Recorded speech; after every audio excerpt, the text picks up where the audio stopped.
Do you ever feel your life turning into something you never intended?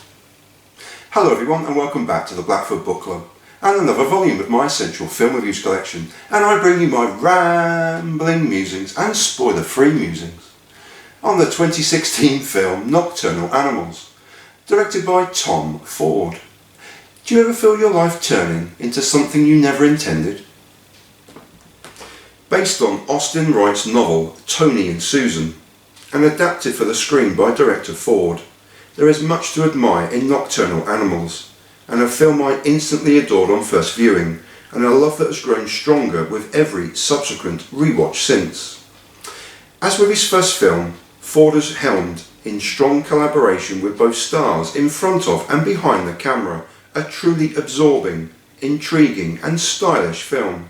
Kudos in all directions behind the scenes for director of photography Seamus McGarvey, and 3 returnees from Ford's previous film in the shape of Editor Joan Sobel, costume designer Arianne Phillips, and composer Abel Korzeniowski, whose musical composition particularly stands out as a beautiful piece of accompanying music that in its grandest moments is eerily reminiscent of the haunting quality of Jerry Goldsmith's score for Basic Instinct in 1992, and similar in tone and feel to his previous work on A Single Man.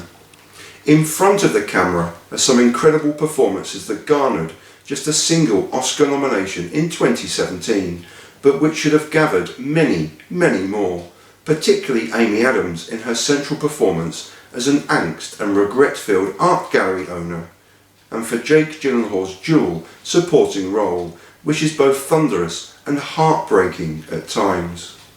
The single Oscar nomination fell to Michael Shannon for his immense portrayal of a gruff local detective with nothing left to lose as he chases down 3 of the most cowardly and reprehensible characters to have hit the cinema screen in some time.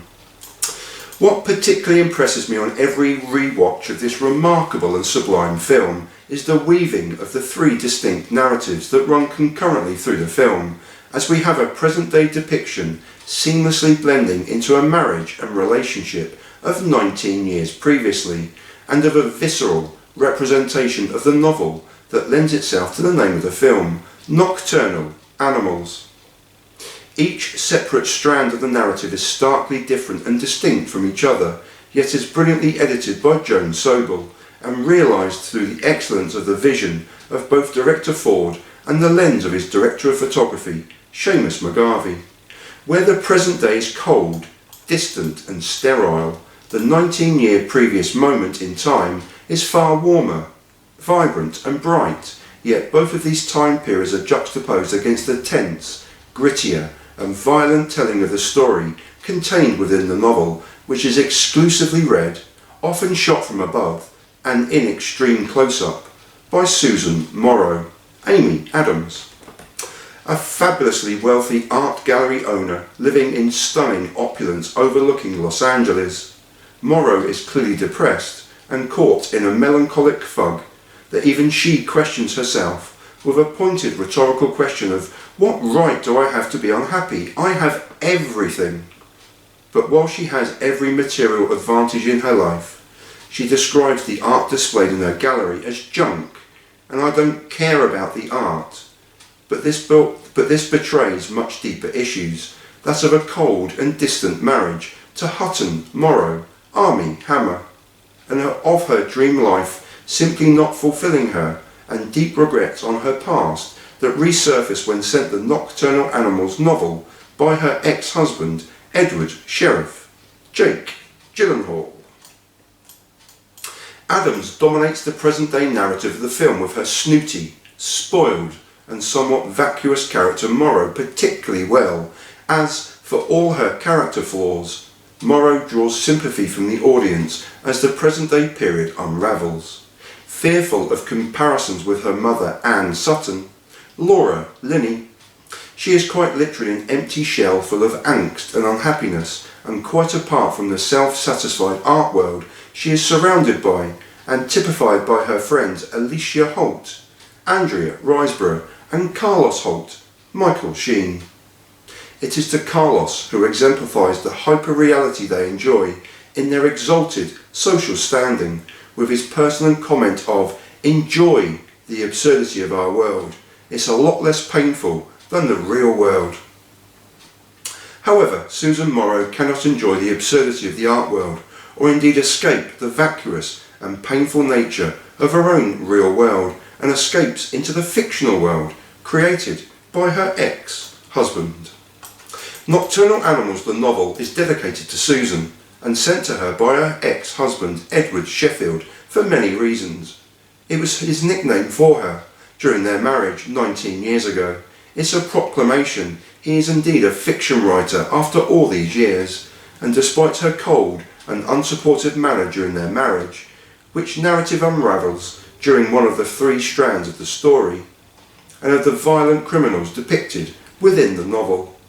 The realisation of the novel itself is perhaps the largest of the 3 narrative strands, and is noir in nature as well as viscerally violent, and often particularly distasteful, with the opening 10-minute segment incredibly tense and often particularly difficult to watch and comprehend, as Tony Hastings, Jake Gyllenhaal in his second role of the film, Laura Hastings, Isla Fisher, and their daughter India Hastings, Ellie Bamber, are rammed off the road by 3 violent and reprehensible thugs, headed by Ray Marcus, Aaron Taylor Johnson. It is skin-crawling and utterly terrifying. Edward Sheffield always reinforced to Susan during their marriage that he could only write from a personal perspective, and so it's no surprise that Susan reads her ex-husband in the role of Tony in the novel, and it's also evident that Laura Hastings is clearly a stand-in for the real-life Susan, but what is abundantly clear in the aftermath of the horrific car chase is the no-nonsense determination and approach of local detective Bobby Andes, Michael Shannon, to catch those responsible and see justice prevail in any way necessary. Perma-smoking, despite admittedly dying of cancer, Michael Shannon's Oscar-nominated performance as the unorthodox, straight-talking and somewhat reckless detective Bobby Andes is but one of a number of superb performances throughout the 3 storylines of Nocturnal Animals. As already noted, Amy Adams excels in the film's central role and is ably supported by the cameo roles also previously noted, but Jake Gyllenhaal's dual roles of an optimistic and forward-thinking writer and devastated husband and father in the novel are so vastly different and so excellently realised in yet another impressive and worthy performance in Gyllenhaal's ever-expanding canon of great, really great, cinematic work. Nocturnal Animals is a film I cannot recommend highly enough, and a film that often stays with me long after the final credits have rolled.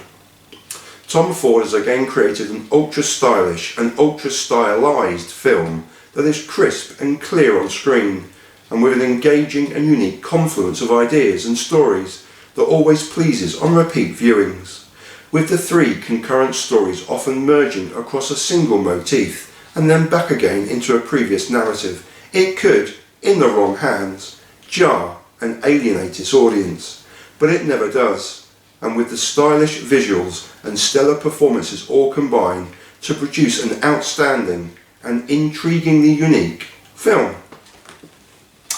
And that was, with a continuing throg in my throat, blimey, Nocturnal Animals, directed by Tom Ford. And I leave you in peace, and with a frog in my throat, and in solidarity. And I thank you so much for watching. Blimey, thanks so much for watching. I hope the world is turning in your favour, in your corner of the world.